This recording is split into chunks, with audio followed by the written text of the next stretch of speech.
Thank you, sir. Swami Mukundananda is an international authority on mind management and a unique saint with a distinguished educational background.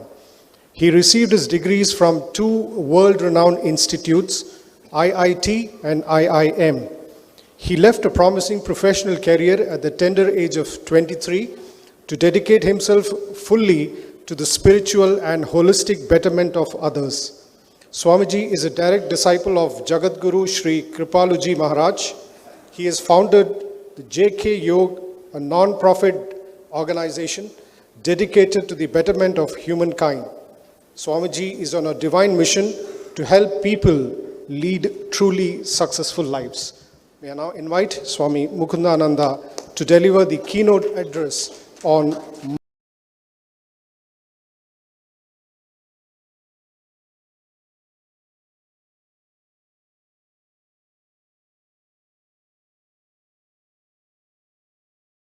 mindsets for true success.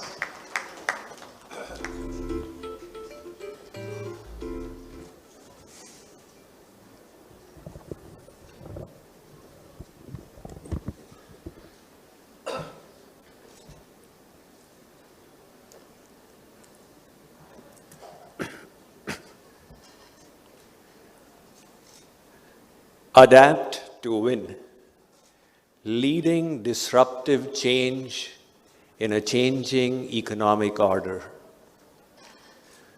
Through the day, a galaxy of eminent speakers have shared their invaluable wisdom on this topic from the richness of their managerial expertise and a lifetime of experience in the industry.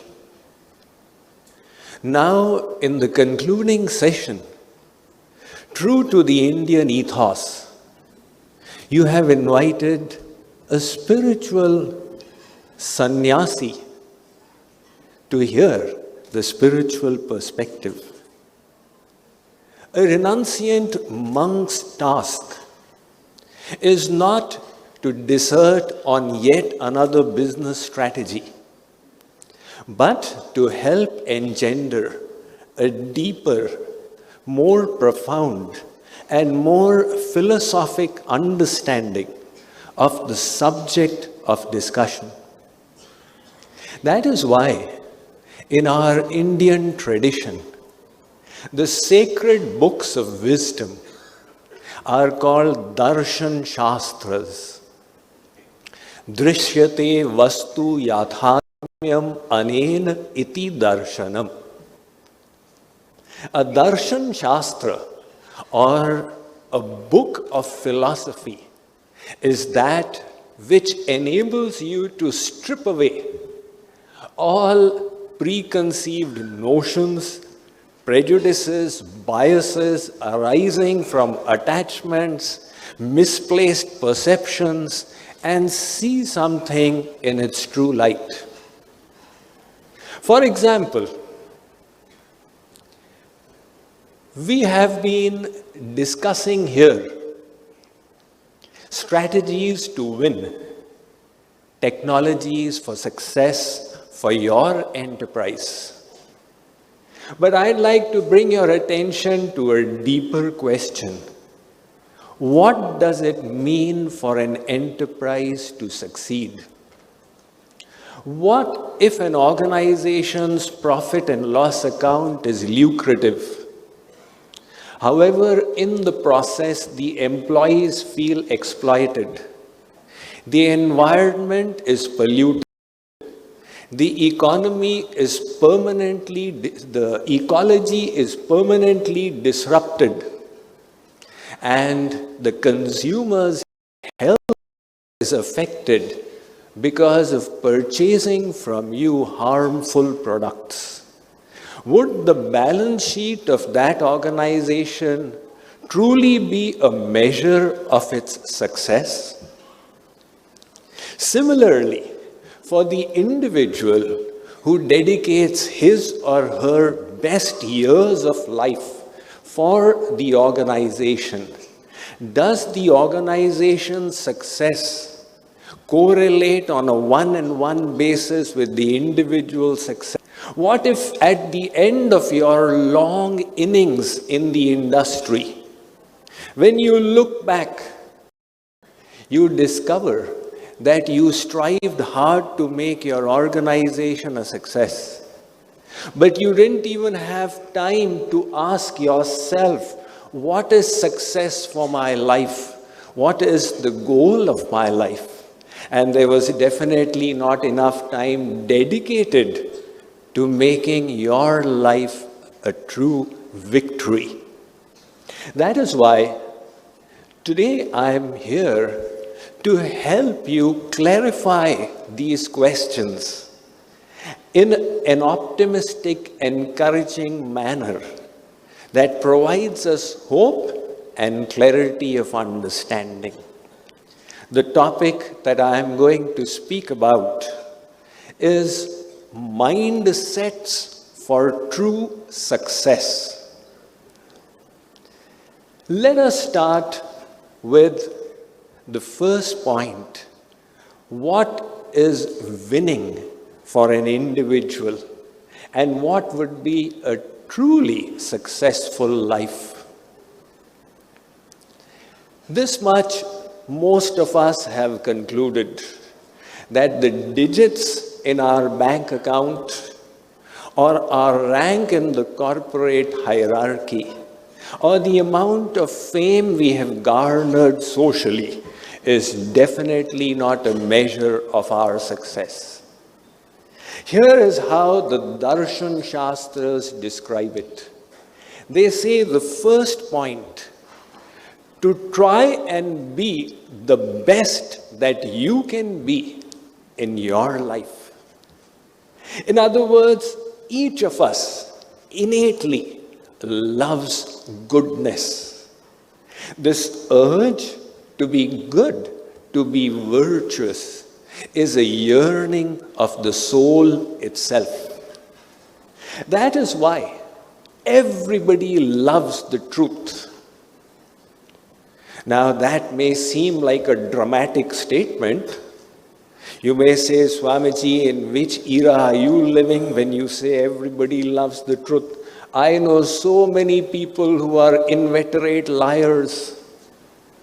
They may be, but if you lie to them, will they like it? They will complain. Why did you tell me a lie?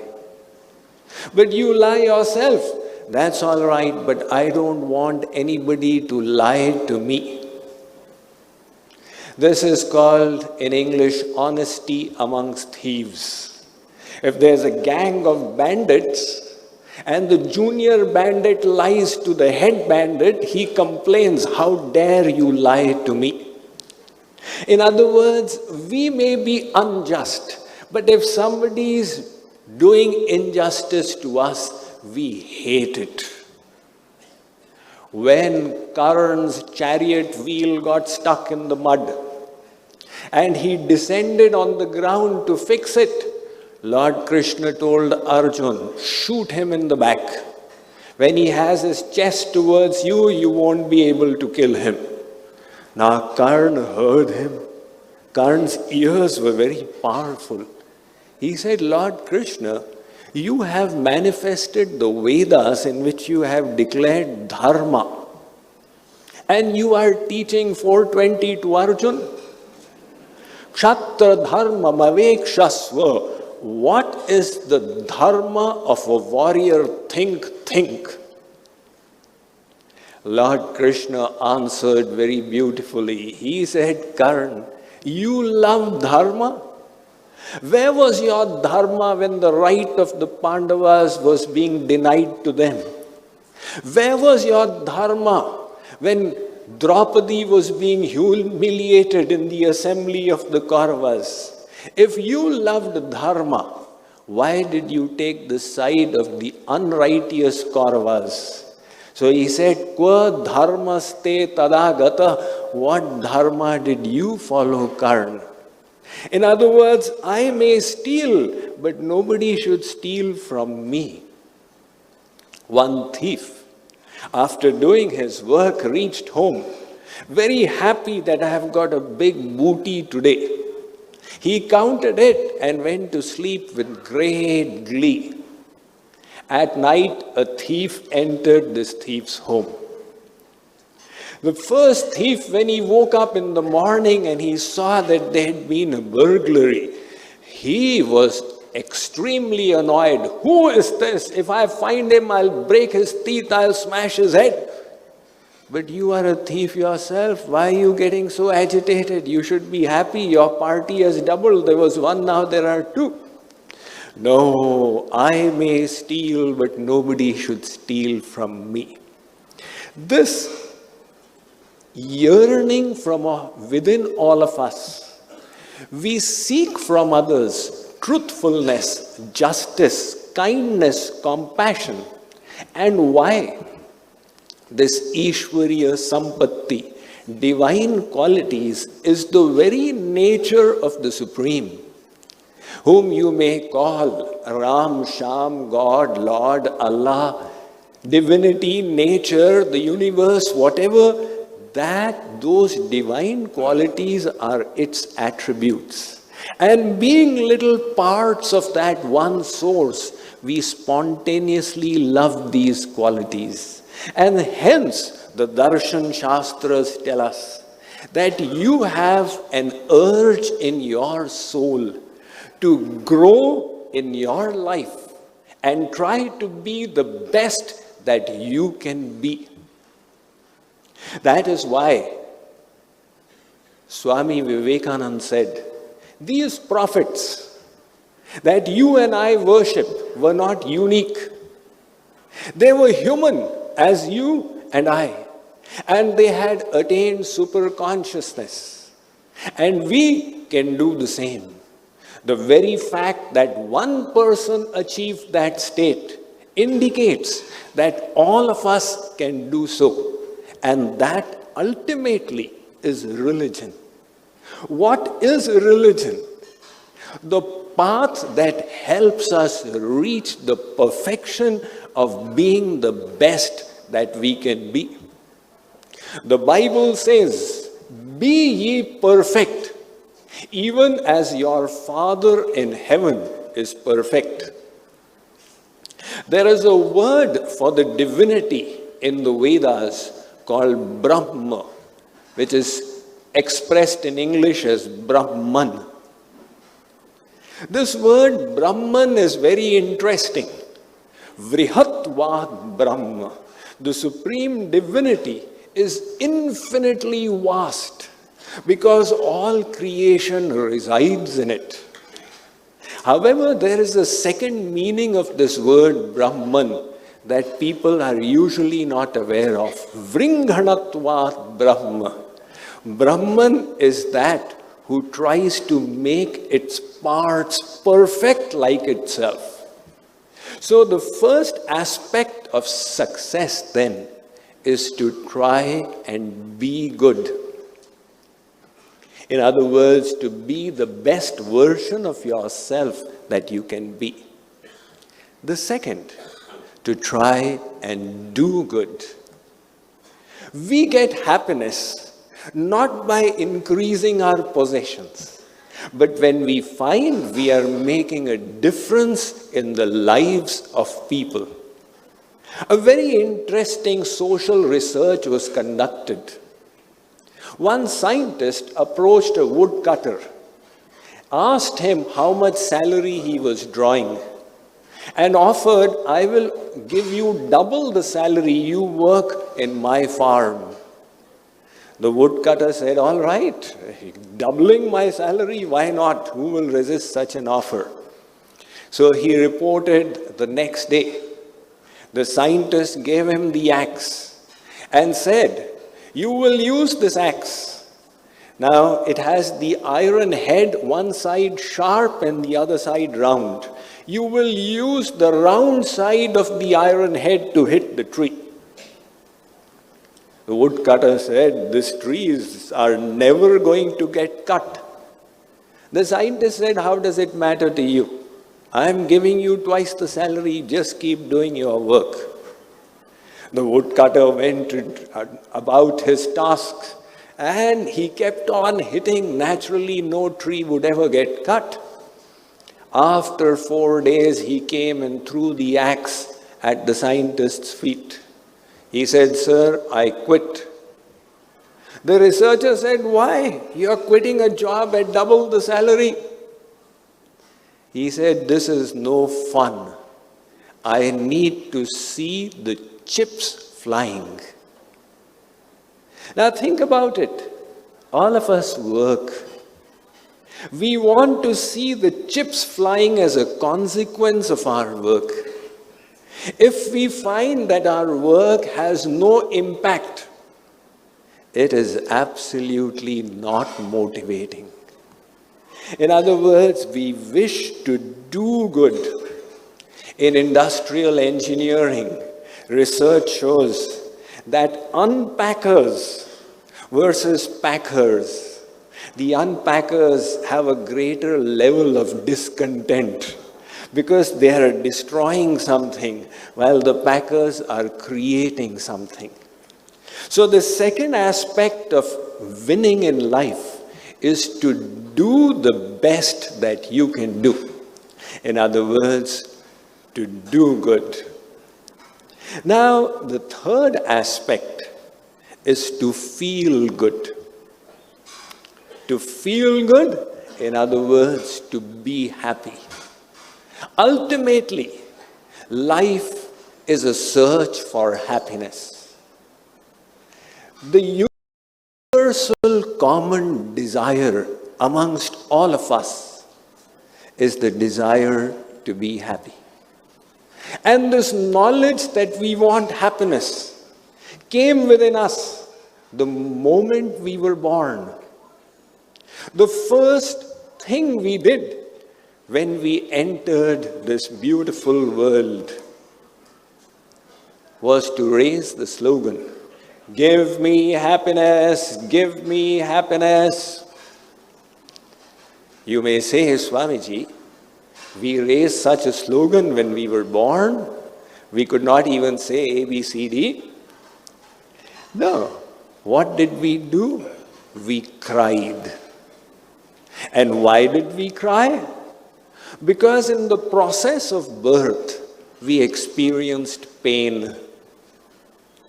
By crying, we expressed our sentiment. I have not come in this world for misery. I have come for happiness. Give me happiness. And from that day till now, at every moment we are seeking happiness. You are all listening to my talk, but if I make it incredibly boring, half the people will start getting up. Why are you getting up? Happiness is finished. Now getting up and going away is giving me happiness. So the third aspect then, the three aspects of individual success: to be good, to do good, and to feel good.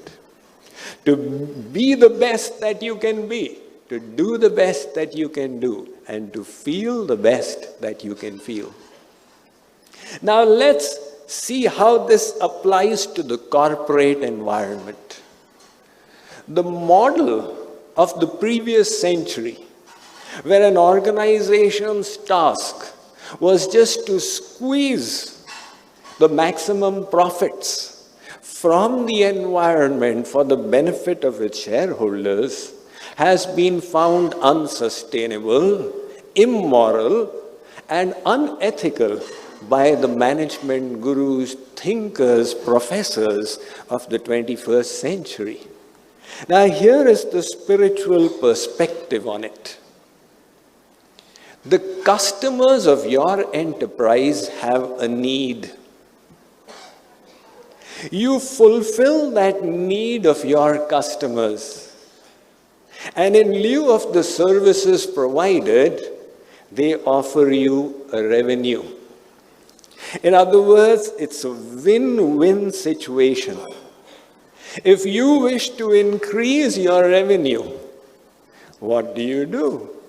You provide stupendous value to your customers, and they will not mind giving stupendous revenues in return. And when this is the model, that the primary goal of our organization is to serve the needs of the consumers, then we realize that to maximize the value we are offering, we have to become the best organization that we can become. And when you strive to be the best, you realize that there is, in other words, you want to do good, and to do good, you realize you have to be good. And when you strive to be good, the third aspect comes. The most important stakeholders in this effort are your own employees. And they will perform the best when they feel motivated and fulfilled. They will feel motivated and fulfilled when they find a highly conducive environment to grow and perfect their own life.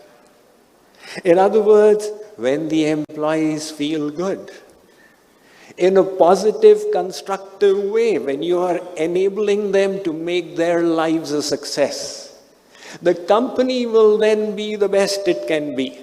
And in that situation, you will be able to do the best you can do. So the same, to do good, be good, and feel good model applies to the corporate world as well.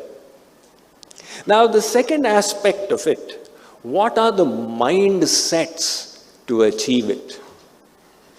You see, the success requires external resources, material resources, like finances, machines, personnel, technology. And it also requires internal resources, the proper mindset.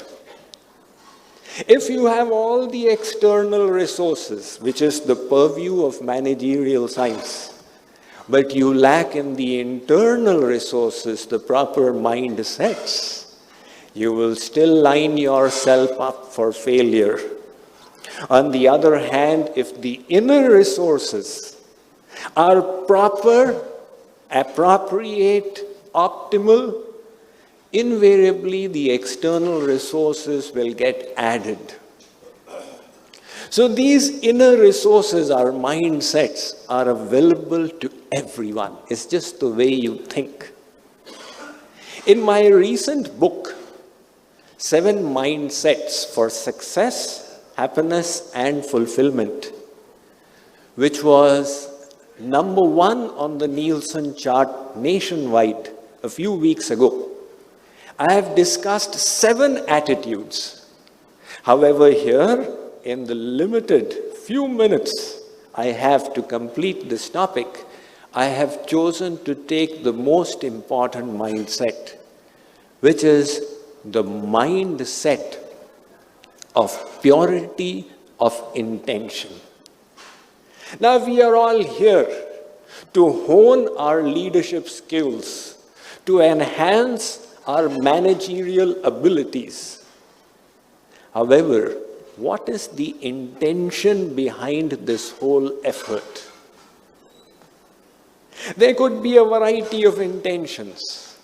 It could be to increase your own wealth, which helps you as a security in your old age.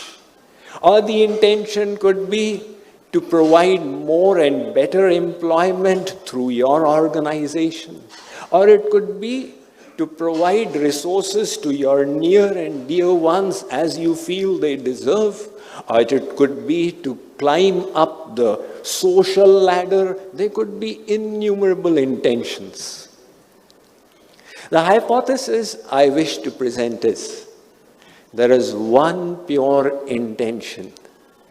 And only that one pure intention can prevent us from stress.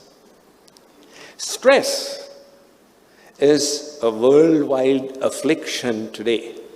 It is also called the executive's disease, because the executive environment is naturally conducive to the creation of stress. To an engineer, stress is the force in a machine part, a beam, a structure that tends to shear it, twist it, turn it, crush it, or break it. But we humans too experience stress in our emotional personality while dealing with the environment.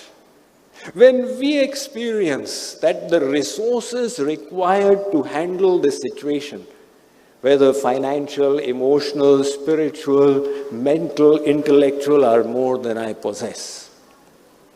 And how do you conquer stress? There's a plethora of palliatives suggested by stress management experts, ranging from yoga, tai chi, meditation, morning walks, evening walks, listening to calming music. Now, all of these will be helpful. Anything that reduces the flow of speed of thoughts will naturally bring stress under control. But none of these go to the root. The remedy for stress was shared 5,000 years ago by Lord Krishna in the Bhagavad Gita, when he said, Karmanneva adhikaraste ma phaleshu kadachana. Arjun, do your work to the best of your ability, but don't be attached to fruits.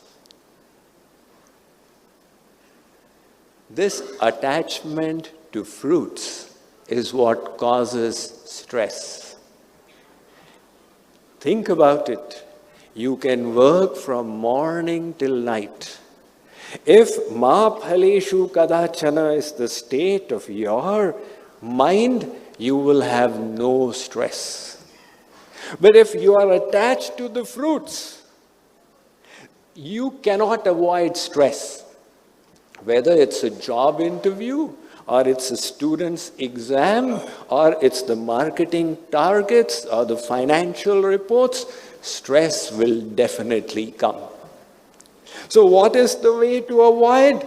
Don't give up attachment to the results. And why are we attached to results? Because we think, my effort is for my pleasure. I have a self-interest in it. That is material consciousness. Spirituality transforms that. Spirituality says, your duty is to serve, not to enjoy. In other words, do your works with this intention. I am serving the divinity through my works. Consider the simple analogy of the hand and the body. The hand serves the body and receives the nourishment it needs for its sustenance. If the hand says, why should I serve? I have had enough now. 50 years have gone by. Cut me off from the body. The hand cannot even sustain its own existence. Its self-interest lay in serving whatever it was a part of. Spiritual wisdom informs us that you are looking for bliss, you are looking for love, you are looking for happiness, and you're not finding it. You will get it in abundance when you understand your constitutional position as service to the universe. And when that intention develops, that is what's called karma yoga, where you can do your karma, but your mind remains in yoga. In other words, no tension, no anxiety, complete love, union with the Supreme. So the Bhagavad Gita says, Yat karoshi, yad ashnasi, yad juhosi dadasi, yat tapasyasi kaunteya, tat kurushva madharpanam. Arjun, whatever you do, whatever you eat, whatever you give away, do it all as an offering unto me. So the purity of intention, which we see our work as a service to the Supreme, frees us from stress and brings us to a state where even while working, our mind is in yoga. So to sum up, I'd like to say that individually the goal of our life should be, from the Darshan Shastra perspective, to try and be the best we can be, to try and do the best we can do, and consequently feel the best we can feel. For our organization, it comes to the same thing. You acquire as much managerial expertise as you can through this workshop, with this idea to make your company the best it can, so that it can do the best it can, and thereby make the employees truly fulfilled and feel the best they can. And in achieving these, working for these, the inner resources, your own mindsets, amongst these, one of them is the mindset of purity of intention that we have to keep on working upon and keep striving to make it unite with the divine will. Thank you all very much.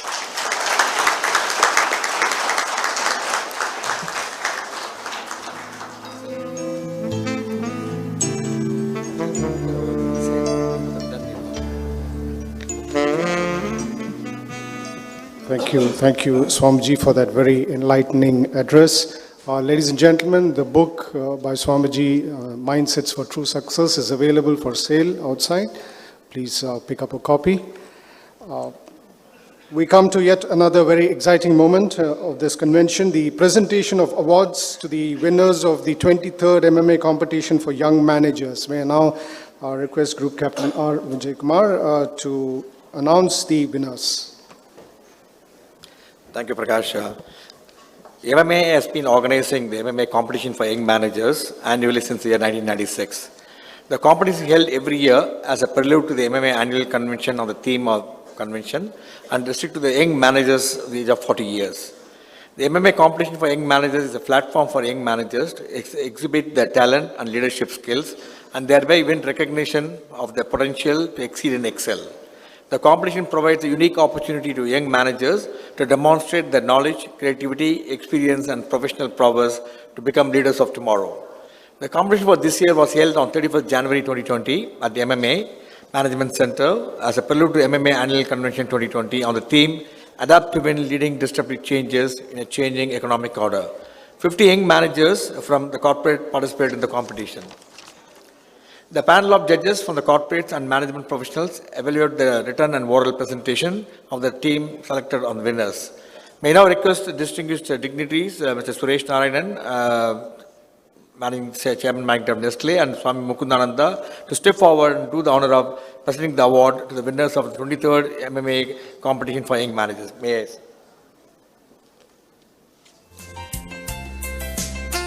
The second runners-up, the prize money of ₹10,000 with certificate, the team from the Tata Consultancy Services, Chennai, represented by Ramasubramaniam, Ram Kumar, and Sashi Kumar. Ladies and gentlemen, big round of applause to the team from Tata Consultancy Services. The second runners-up, the prize money of ₹10,000 certificate.